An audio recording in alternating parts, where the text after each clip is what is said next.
Have you ever turned down an invitation to a party or a gathering simply because you didn't feel like going and said something like, "I'm tired. Next time. I have things to do"?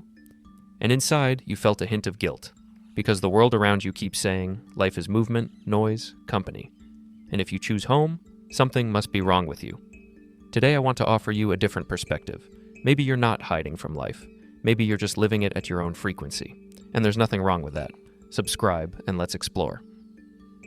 First, we've been taught from childhood that normal means being sociable, going to events, having many friends. Those who prefer to stay home are often called weird, withdrawn, antisocial.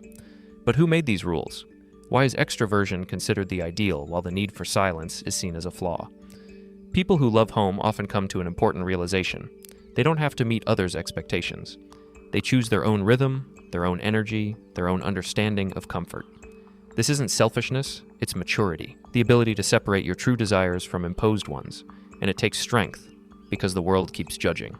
But when you stop apologizing for recharging in silence, you become freer. Second, we all have an internal battery. Only for some it recharges through socializing, for others it recharges in silence.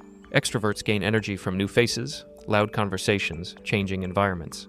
For them, company is a boost. For you, it's different. Every conversation, even a pleasant one, takes a piece of your energy. You leave a party not because you were bored, but because your battery ran out. This isn't shyness or misanthropy. It's a feature of your nervous system that psychologists call high sensitivity to stimuli. Your brain processes more details, tone of voice, micro-expressions, subtext. It can't filter out noise as efficiently as others, so home for you isn't escape. It's the only place where your battery can recharge. Third, it might seem that homebodies don't like to socialize. But that's not true. They just don't like meaningless interaction. Small talk about the weather, routine, how are yous, chit-chat where no one really listens. For you, these aren't connection. They're a waste of time and energy. You sense inauthenticity from a distance. You notice when someone says one thing but means another, and you're not willing to spend your limited resource on things that lack depth.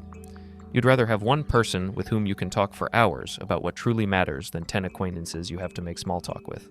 This isn't aloofness, it's a conscious choice of quality over quantity. Fourth, society tends to think that if someone stays home, they're doing nothing. But that's an illusion. It's in silence, free from external stimuli, that your brain starts its most complex work. It connects scattered facts, generates new ideas, finds solutions that didn't come to you in the hustle.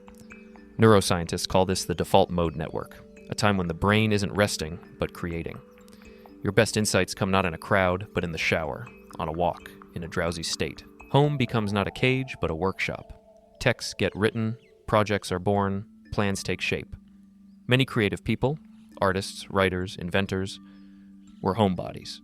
Not because they were afraid of people, but because they needed space for depth. Fifth, outside the home we are all a bit of actors. At work, professionals, at gatherings, cheerful companions. On social media, a better version of ourselves. We adapt, control our expressions, choose our words. It's draining. Home is the only place where you can stop performing. Here you can be tired, quiet, pensive. You don't have to smile if you don't feel like it. You can simply exist. This isn't isolation, it's restoration. Psychologists call it emotional decompression, the time when your body releases the tension accumulated during the day in public. If you feel that after work you need half an hour of silence before you can talk to anyone, that's not weird, it's a healthy need. Of course, there's an important nuance. Sometimes home becomes not a refuge, but a fortress you don't want to leave. And here it's important to honestly ask yourself, do I stay home because it fills me, or because going out feels scary?